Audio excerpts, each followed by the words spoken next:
우리를 사랑하신 하나님, 생명을 내어주시기까지 우리를 사랑하신, 죽음으로써 생명을 건져내신 그 하나님 아버지의 극진하신 사랑을 이 시간 귀한 악기로 송축을 드립니다. 하나님, 다시 한번 저희들의 삶에 다시 한번 하나님의 그 놀라운 은혜를 다시 한번 쏟아부어 주시옵시며, 또한 저희들도 그 하나님의 사랑을 다시 한번 날마다 기억하며 감사하는 백성들이 되게 하여 주시옵소서. 하나님, 이 시간 또한 말씀을 잠시 듣는 시간입니다. 하나님께서 또한 우리의 심령마다 말씀하여 주시는 놀라운 은혜의 시간이 되게 하여 주옵소서. 감사드리며 예수님의 이름으로 기도하옵나이다. 아멘. 우리 한 주간 잘 지내셨습니까? 네, 우리 좌우로 한번 인사하시면 좋겠습니다. 잘 오셨습니다. 반갑습니다. 네. 오늘 1부 때는 세례식이 없고 2부 때 또 세례식이 또 있겠습니다. 우리 오늘 다시 창세기 말씀으로 좀 돌아왔는데, 오늘 말씀을 통해서 세례의 의미에 대해서, 또 세례식이 또 있는 날이기도 하여서 순서상 또 말씀을 살피는 중에 오늘 세례와 또 어떤 면에서 일치한 그런 의미가 있어서 오늘 말씀을 통해서 다시 한번 세례의 의미를 조금 더 나누려고 합니다. 3주 만에 다시 이제 창세기 말씀으로 돌아왔습니다. 우리 지난주, 또 지지난주 우리 일꾼 선출을 앞에 두고 함께 다른 본문으로 말씀을 나누어서 창세기 말씀이 가물가물 하시죠? 네. 저도 가물가물해서 다시 말씀이 어떤 말씀이었나 한번 되짚어 봤습니다. 한번 우리 기억을 되짚어 본다 생각하시고, 오늘 17장이니까 이 16장에 여러분 어떤 사건이 있었습니까? 네, 바로 그 사건이 있었습니다. 아브라함이 하나님의 약속을 기다리지를 못하고 자기 계획으로 아들을 하나 생산을 해버립니다. 그 아들이 이스마엘이었습니다. 근데 아들을 생산하고 나니까 아브라함은 기쁜데 또 슬픈 일이 한 가지 터졌습니다. 그게 무슨 일이었습니까? 예, 하나님이 나타나시지를 않는 겁니다. 아들을 얻어서 기뻐가지고 정말 얼마나 좋았을까 한번 생각을 해보세요. 너무 기뻤겠지 않습니까? 그런데 하나님이 나타나지를 않으세요. 몇 년간? 13년 정도 하나님이 나타나지 않고, 그리고는 13년 만에 나타나셔서 하시는 말씀이 바로 17장 1절 말씀입니다. 나는 다 잊어버리셨어요? 나는 전능한 하나님이다. 너는 내 앞에 행하여 완전해라. 이게 17장 1절의 말씀입니다. 여러분, 왜 하나님이 13년 만에 나타나서 잘 있었냐? 반갑다? 이런 얘기 안 하고 전능하다. 너는 완전해라. 이것은 책망이라고 말씀을 드렸습니다. 하나님이 화가 많이 나신 겁니다. 아들 주겠다고, 물론 아직 안 주셨지만 아브라함에게 그렇게 약속하고 맹세하고 여러 번 이야기하신 약속이었는데, 아브라함의 몸은 늙어가고 또 부인 사레의 몸도 늙어가면서 여러분 불안하고 초조해졌겠죠. 그리고 이제 아브라함에게 두 가지를 말씀을 하십니다. 두 가지. 책망을 한 다음에 하나님이 두 가지를 더 얘기하십니다. 첫 번째가 뭐냐면 5절을 한번 화면을 통해서 한번 보시든지 성경을 통해서 한번 보시면, 이제 이후로 내 이름을 아브람이라 하지 마라. 아브라함이라 하지 말고 이후로는 아브라함이라 이라고 해라.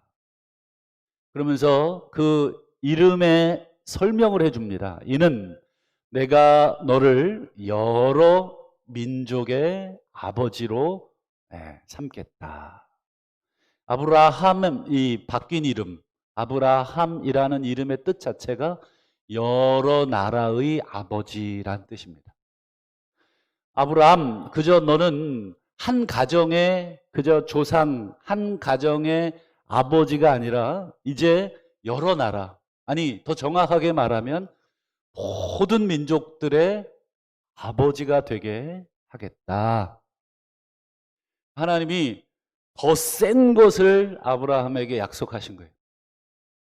점점 아브라함과 맺은 약속이 조금 더 강해지고 있는 것을 보게 되죠. 이 부분을 이제 나중에 더 생각해 보기로 하고, 두 번째 명령이 나오는데, 두 번째 명령이 오늘 읽으신 본문입니다. 오늘 읽으신 9절 이하의 내용인데, 한번 오늘은 시간상 이제 요 부분만 우리가 함께 살펴보려고 하는데, 10절을 한번 보시죠. 10절. 너희 중 남자는 다 무엇을 받습니까? 할례를 받아라. 그러면서 이것이 나와 너희 후손 사이에 지킬 내 언약이다. 할례를 받아라. 너희 중 남자들은 다 할례를 받아라. 여러분, 할례가 뭐냐? 11절을 한번 보실까요? 11절. 너희는 포피를 베어라. 포피를 베어라. 이 포피라는 말, 이 표피하고 다른 것입니다. 표피는 우리 껍질을 뭐 나무나 동물, 식물의 이 세포 조직을 말한다면, 이 포피는 뭡니까? 이 덮고 있는 가죽.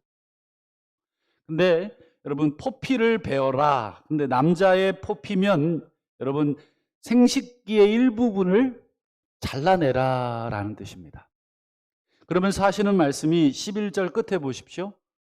생식기의 일부분을 잘라내라. 이것이 나와 너희 사이의 언약의 표징이다. 너와 나 사이의 언약의 표징. 뭐 사랑하는 남녀끼리 언약의 표징으로 반지는 주고받는 걸 봤어도 이 생식기의 일부를 잘라내는 그런 언약의 표징, 약속의 표징은 처음 듣습니다. 이제 너랑 나랑 이제 사랑하니까 여기다가 이렇게 뭘 하나 잘라내자. 뭐 귀 한쪽을 잘라내자. 그래 서로 교환하고 있자. 뭐 이런다고 만약에 가정해 보세요. 얼마나 무시무시합니까? 하물며 여러분, 남성의 생식기의 일부분이지만 그것을 잘라낸다. 여러분, 도대체 하나님이 무슨 의미로 또 무슨 의도로 이런 무시무시한 명령을 하신 것일까? 여러분, 한번 생각을 해보시면 아브라함이 지금부터 몇 년 전 사람입니까? 잘 모르시죠? 4,000년 전 사람입니다. 지금으로부터 4,000년 전이면 뭐 어떤 정도 시대입니까? 뭐 청동기도 아직 안 됐나요? 뭐 석기 시대, 고 청동기 시대, 고 왔다 갔다 할 겁니다. 그럼 여러분, 제대로 된 뭐 이 수술 도구가 있습니까? 아니면 마취제가 있습니까? 아니면 뭐 소독약이 있습니까? 염증이 생기면 염증을 잡아주는 무슨 처방전이 약이 제대로 있었겠습니까? 여러분, 남성의 생식기의 포피의 일부분을 잘라내려면 수술 도구가 있어야 되는데 지금처럼 뭐 정교한 수술용 메스가 있어서 아주 뭐 정교하게 수술이 되는 것도 아니고 그저 뭐 돌 이렇게 문대 가지고 좀 뾰족하게 해서 이렇게 수술을 해야 되는, 여러분, 그런 시절은 아닙니까? 그런 시절에 남성 생식기의 일부를 자르는 이 할례 의식을 한다는 것은 자칫 죽을 수도 있는 염증이나 감염으로 인해서 또 그걸 제대로 치료하지 못하면 죽을 수도 있는 이 죽음을 감수해야 되는, 죽음을 감수해내야 되는 아주 위험한 의식이 바로 할례입니다. 그런 위험한 의식을 하나님께서 지금 요구하고 있는 중이죠. 왜 그런 의식을 요구하셨을까? 여러분 어떻게 생각하십니까? 할례. 왜 하나님이 할례를 명령하시고 할례를 요구하셨을까? 그것은 철저하게 여러분 죽인 행위입니다. 지금이야 뭐 남성의 그 포경 수술이지 않습니까? 그 어려운 수술도 아닌데 이 당시에는 자칫하면 죽을 수 있는 목숨을 담보로 하는 수술이니까 여러분 하나님이 지금 누구를 죽이신 것과 같냐면 아브라함을 그리고 그 집안의 모든 남자를 죽이시는 상징적인 의식이 바로 할례입니다. 특별히 남성의 생식 능력을 거세하는 의식인 것입니다.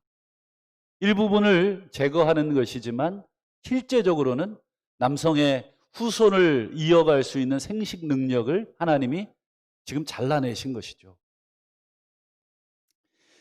아브라함아 너는 이제 죽은 것이다. 오늘 이 의식을 네가 행함으로 인해서 너희 집안의 모든 남자들은 다 죽은 거다. 우리 뭐 그렇게 복창시키잖아요. 따라하라고. 나는 죽었다. 뭐 우리 극기 훈련 해보셨나요? 중고등학교 때 극기 훈련하면 우리 선생님들이 군기 잡는다고 뭐 군복 입으시고 막 빨간 모자에 이렇게 해가지고 막 마스크 쓰고 막 목소리 변조해 가면서 따라하세요. 나는 죽었다. 뭐 또 학생들 얼마나 무섭습니까? 그리고 뭐 불빛도 없는 야산에 끌고 가면서 막 둥글게 하고 막 그래가지고 막 콧물 싹 빼고 나중에 마스크 보니까 그렇게 친했던 선생님이었고 뭐 이런 의식을 하지 않습니까? 여러분 지금 하나님이 이 할례를 행하신 것은 아브라함아 너는 이제 죽었다. 그리고 너의 생식 능력도 이제 끝난 거다.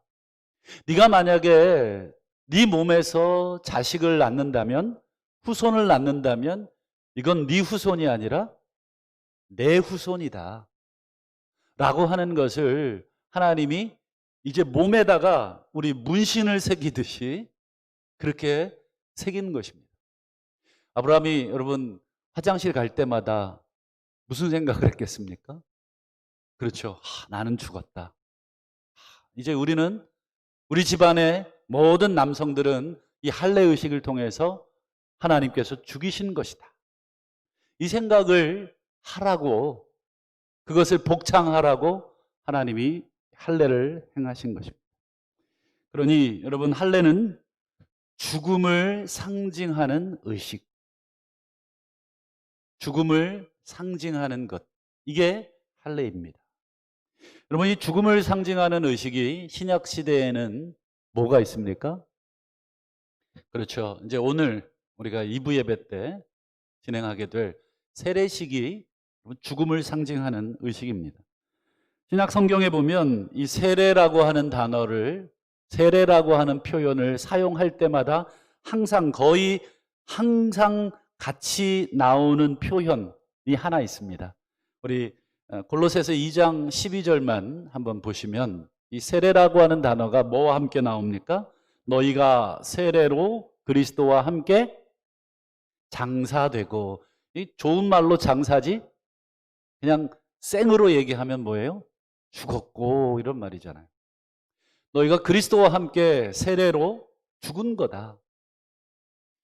그리스도의 죽음이 곧 내 죽음이 되는 의식이 뭐예요? 세례라고 하는 의식. 아브라함을 죽이신 의식이 뭐예요?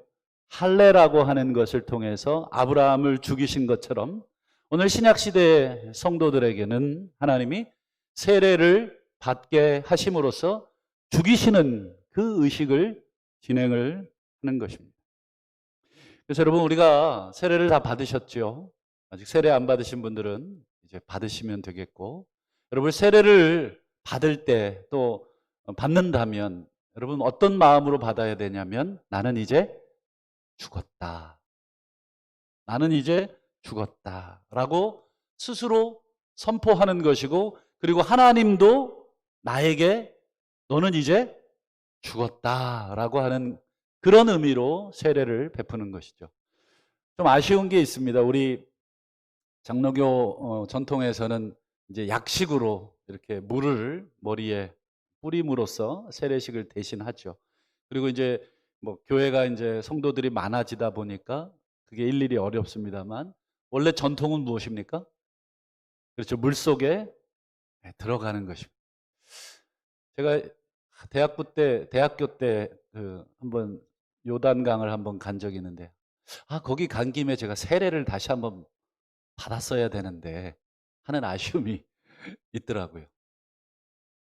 정말로 예수께서 세례를 받는 그 요단강에서는 들어갔다가, 그게 뭐예요? 상징적으로 이미 죽은 것을 표현하는 것입니다. 물 아래에 내려가는 것은 인간을 수장시킨다는 그런 의미입니다. 그리고 다시 끄집어 올리는 것은 죽을까봐 끌어올리는 게 아니라 죽은 사람을 끌어올리는 의미로 끌어올리는 것입니다. 그게 바로 들어갔다가 나오는 그런 의미입니다. 사도 바울이 고린도전서 10장에 보면 이스라엘 백성이 전체가 홍해에서 세례를 받았느니라 이런 말을 해요. 홍해에서 언제 세례를 받았어요? 그렇죠. 홍해를 들어갔잖아요. 물론 하나님이 길을 내셨지만 그 자체가 뭐예요? 이스라엘 백성은 전체 지금 죽은 다음에 반대편에서 끄집어낸 사건이 바로 홍해의 세례 사건입니다. 그처럼 여러분, 세례는 죽이는 사건이고 내가 죽은 사건입니다. 그래서 우리가 예수를 믿는다라고 하는 말을 쓰지 않습니까? 그것은 내가 예수와 함께 죽었습니다. 그리고 예수와 함께 죽었다고 하는 사실을 세례식으로, 의식으로 여러 사람들 앞에서 무엇을 하는 겁니까? 공개적으로 보여주는 것이 세례식입니다. 사랑하는 여러분, 남자와 여자가 있어요. 그래서 여러분 사랑을 해서 둘이 함께 살기로 했는데 그냥 살지 않고 중간에 마지막 단계에서 뭘 합니까? 결혼식을 하죠. 왜 결혼식을 합니까? 결혼 자금 좀 도움받으려고 합니까? 물론 그런 좋은 전통도 있지만 실제로는 하객들을 모셔다가 우리가 이제는 너무너무 사랑해서 이제는 떨어지지 않기로 한 것을 여러분들에게 지금 예식으로서 보여주는 것입니다. 우리는 이제 부부가 되었고 이제 죽음 외에는 우리를 갈라놓을 수 없다는 것을 여러분들 앞에서 맹세합니다라고 하는 그 의식을 치르는 것처럼 세례는 여러분, 내가 이제 예수 그리스도를 믿음으로 구원받았습니다. 내가 성경을 읽고 내가 말씀을 듣고 내가 예배를 드려보니 정말 예수 그리스도가 우리의 죄를 위해 죽으셨습니다. 우리는 죄인이고 그분 외에는 우리를 구원할 분이 없음을 이제 확실하게 믿게 되었습니다. 여러분, 그 순간 엄밀하게 말해서 그분의 영혼은 예수와 함께 죽은 것이에요. 그 고백을 중심에서 진심으로 드리는 그 순간 이미 영적인 의미의 세례를 받은 것이에요. 그런데 이렇게 물세례, 침례를 하는 이유는 무엇입니까? 그것을 여러 증인들 앞에서 내가 공개적으로 이야기함으로써 앞으로 나를 지켜봐 달라는 거예요. 마치 결혼식도 안 하고 둘이 몰래 산다면 여러분들이 저 두 사람은 결혼을 한 거야? 안 한 거야? 같이 한 집에서 나오는 거 보니까 결혼한 것 같은데 결혼식 한 것을 기억을 못하고, 여러분 그런 것처럼 여러분 세례라고 하는 것은 내가 이제 믿었습니다. 내적으로 보이지 않는 내 신앙의 고백, 내가 죽었습니다. 예수와 함께 예수의 십자가를 믿음으로 내가 이제 죽었습니다라고 하는 내 내면에서 일어나는 그 변화를 겉으로 표현해내는 것이 세례입니다. 그래서 여러분, 세례를 받는다는 것은 나는 이제 예수의 십자가에 못 박힌 존재입니다. 나는 이제 죽은 사람입니다. 고린도전서 15장 31절에 보면 사도 바울이 나는 날마다 죽습니다. 날마다 세례를 받는다는 의미겠습니까? 아니요. 그 세례의 정신으로 내가 살아가고 있습니다. 날마다 나는 내 자신을 십자가에 못 박고 있습니다. 내 생각, 내 욕심, 내 모든 야망, 이런 것들이 꿈틀꿈틀 살아날 때마다 나는 날마다 십자가에 나 자신을 못 박습니다. 그리스도와 함께 자기 자신을 십자가에 못 박는 이유는 더 중요한 이유가 있습니다. 왜 여러분 우리를 죽여야 합니까? 왜 우리가 죽었다고 복창해야 되고 날마다 하나님 저는 십자가에 죽었습니다. 날마다 하나님 저를 십자가에 죽여주십시오. 왜 여러분 죽어야 되고 죽여달라고 복창을 해야 됩니까? 그 이유는 더 중요한 이유가 있기 때문에 그렇습니다. 갈라디아서 2장 20절에 보면 사도 바울이 이런 고백을 합니다. 내가 그리스도와 함께 십자가에 못 박혔습니다.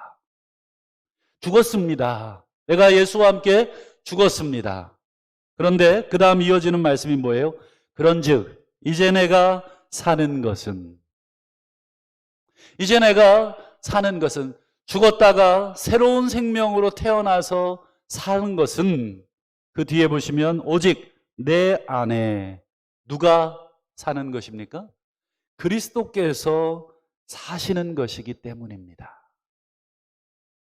사도 바울은 철저하게 예수를 믿는 순간, 예수를 내 구주로, 내 왕으로 고백한 순간 나는 죽은 존재라고 하는 것을 여러분 끊임없이 고백하고 인식했고, 그래서 이제 내가 육체 가운데 이렇게 밥을 먹고 몸을 움직이고 삶을 사는 이 육신을 가지고 사는 삶이 실제로는 내 육신인 것 같지만 내 육신과 내 모든 삶을 지배하는 것은 내 안에 새로운 생명으로 부활하신 예수님에 의하여 예수님의 통제를 받음으로 내가 사는 것이다. 철저하게 사도 바울은 의식을 완전히 개조했습니다. 한마디로 여러분 이 뇌를 바꾼 거예요. 한마디로 이 심장을 바꾼 것입니다. 내가 가지고 있던 생각, 내가 가지고 있던 심장이 아니라 예수의 심장과 예수의 그 두뇌, 예수께서 바라보시는 방식으로 세상을, 예수께서 생각하는 방식으로 사람들을 보겠다. 옛날에 내 관점과 내 생각으로 저 사람과 이 세상, 내 삶을 바라보고 평가하고 계획하고 추진하고 이런 모든 삶들은 이제 죽었다. 철저하게 내 안에 사는 분이 이제는 내가 아니고 그리스도가 내 안에 살게 하려 하십니다.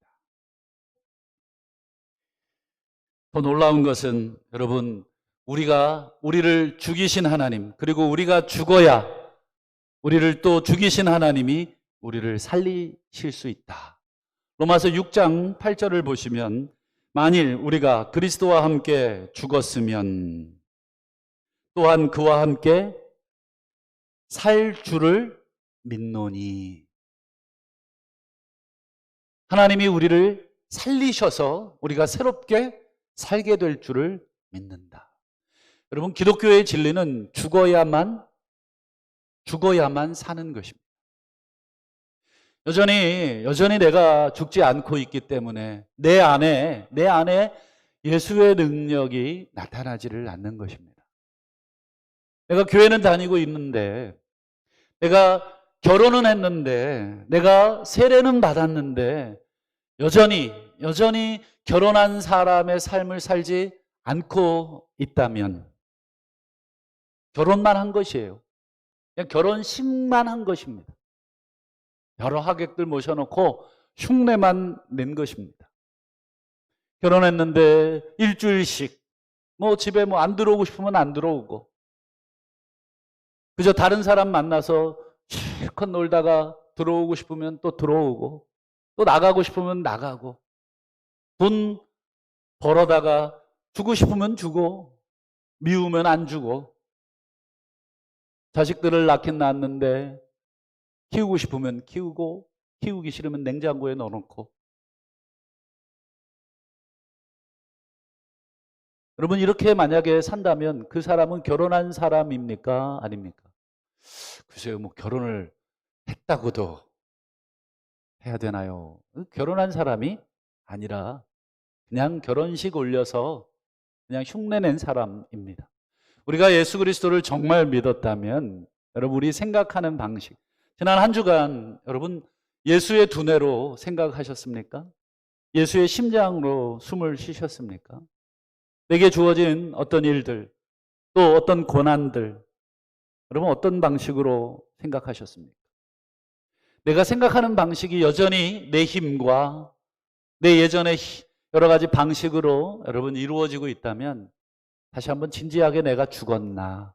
내가 할례를 받았나? 내가 세례를 받았나? 우리가 함께 예수와 함께 여러분 죽었다면 하나님이 우리를 새롭게 살리십니다.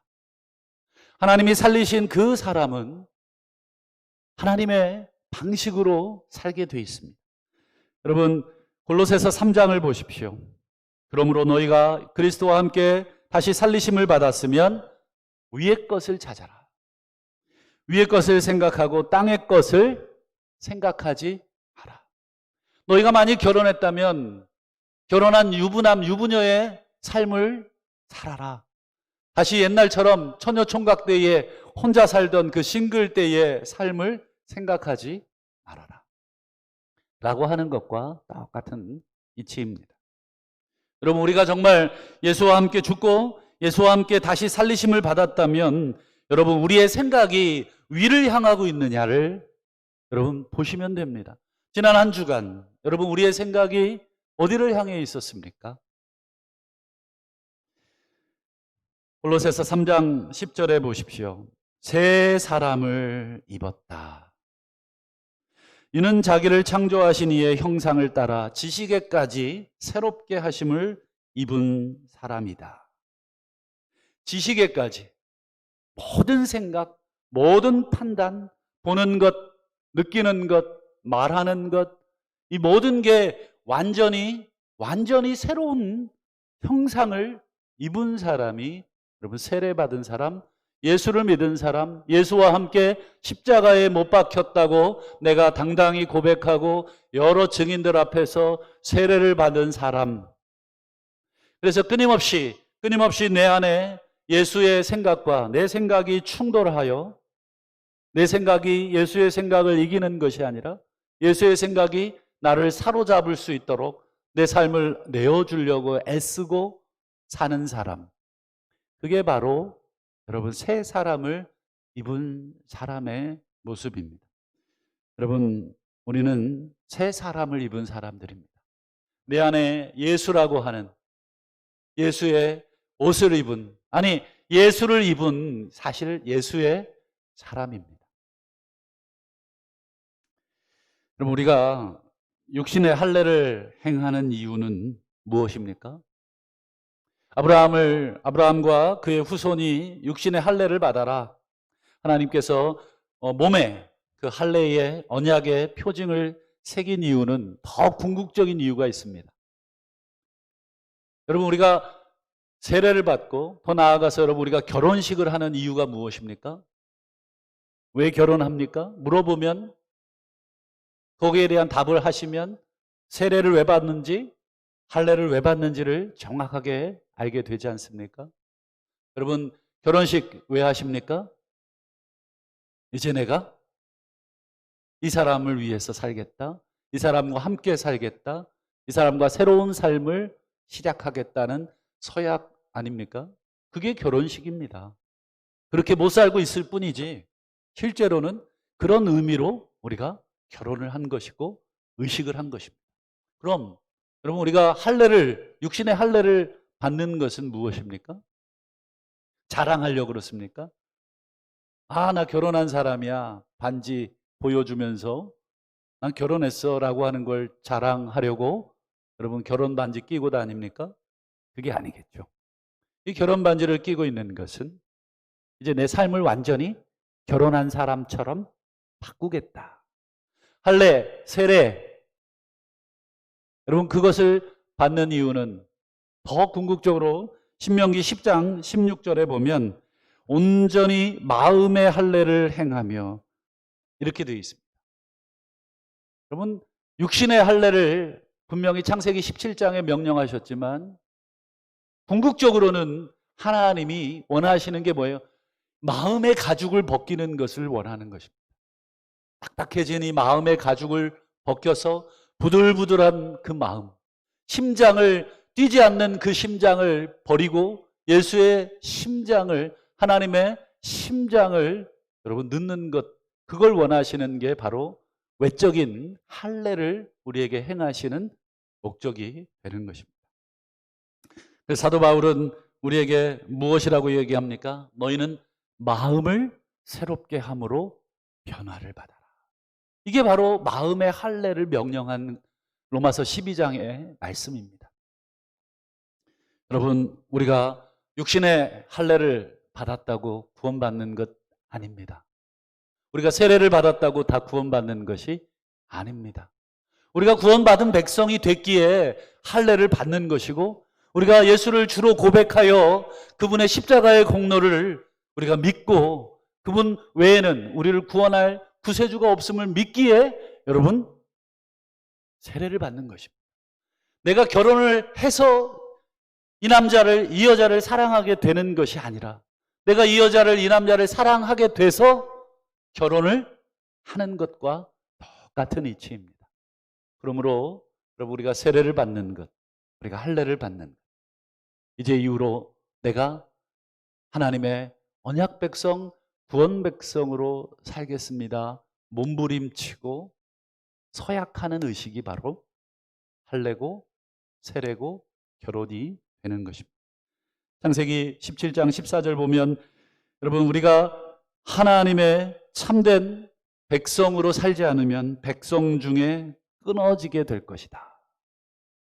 단순히 이것은 육신의 할례만을 명한 것이 아니라 아까 신명기 말씀처럼 마음의 할례, 마음으로 변화되지 않는 삶을 산다면 너희 몸에 아무리 육신의 할례를 받았다 할지라도 그것을 자랑한다고 할지라도 그것은 너희를 구원할 수가 없다. 갈라디아서에 보면 여러분 갈라디아 교회 내에 이 할례를 자랑하는 사람들이 너무 많았어요. 그래서 사도 바울이 뭐라고 조롱합니까? 그렇게 할례 받은 게 좋으냐? 할례 받은 게 자랑스럽냐? 그러면 왜 아예 너희들의 성기 전체를 잘라버리지 않니? 실제로 사도 바울이 우리말 성경에는 스스로 베어버리기를 원하노라 이렇게 완곡하게 표현되어 있지만 원문을 직역하면 너희 성기를 스스로 잘라버리기를 원한다. 성기의 표피 할례 정도가 아니라 아예 생식기 자체를 다 잘라버리지 그러냐라고 사도 바울이 육신의 할례를 받은 것만을 자랑하고 하나님의 뜻대로 살지 않는 그 유대인들을 향해서 바울이 조롱한 내용입니다. 오늘 우리가 세례를 받고 또 우리가 세례를 이미 받으신 성도로서 우리의 삶에서 여러분 그저 물 뿌리고 물속에 들어갔다 온 것이 중요한 의식이 아니라 정말 우리의 삶 전체가 십자가의 그 밑으로 들어갔다가 다시 올라왔느냐. 내 심장, 내 생각 이게 다 새로운 사람으로 덧입혀졌느냐. 한번 점검해 보시는 귀하고 복된 인생 되시기를 주의 이름으로 축원합니다. 하나님 육신의 할례가 아니라 마음의 할례, 그저 물 세례가 아니라 진정한 세례. 하나님 우리의 삶이 예수의 심장으로 뛰게 하시고 우리의 사고방식이 예수님의 생각으로 바뀌게 하여 주시옵소서. 이제 사람을 볼 때 육신으로 보지 않게 하여 주옵시고 이제 세상을 볼 때 이제 내 욕심으로 보지 않게 하여 주옵소서. 오직 예수의 눈으로 보게 하시고 우리를 위하여 십자가 지신 그 사랑의 마음으로 세상을 살게 하시고 세상 속에 다시 한번 우리를 죽이셨다가 우리를 살리신 그 하나님의 사랑을 기억하며 살아가는 참된 언약 백성들이 되게 하옵소서. 예수님의 이름으로 기도하옵나이다. 아멘.